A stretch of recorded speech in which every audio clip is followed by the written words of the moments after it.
আল্লাহ তাআলা কিয়ামতের কঠিন ময়দানে যেদিন স্বামী স্ত্রীকে চিনবে না, স্ত্রী স্বামীকে দেখে পালিয়ে যাবে, বন্ধু বন্ধুরে চিনবে না, পীর সাহেব মুরিদরে চিনবে না, মুরিদ পীর সাহেবরে চিনবে না, দলের কর্মী তার নেতারে চিনবে না, নেতা তার কর্মীরে চিনবে না, বন্ধু বন্ধুরে দেখে পালাবে। এই কঠিন মুহূর্তে সূর্যটা মাথার কাছে চলে আসবে, জমিনটা তামার জমিন হবে, আজকের জমিনের মতো নয়।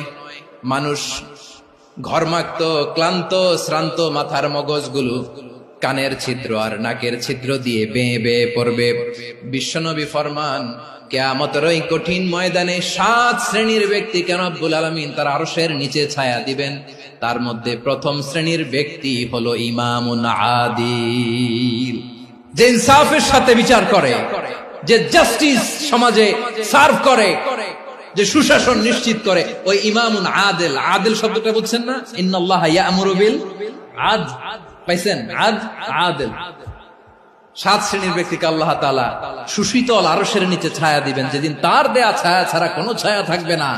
এর প্রথম হচ্ছে ইমামুন আদিল, ন্যায়পরায়ণ শাসক। চিল্লায় বলেন সুবহানাল্লাহ। আবার বিশ্বনবী বললেন, ইন্নাল মুকসিতিনা ইনদাল্লাহি আলা মানাবিরা মিন নূর,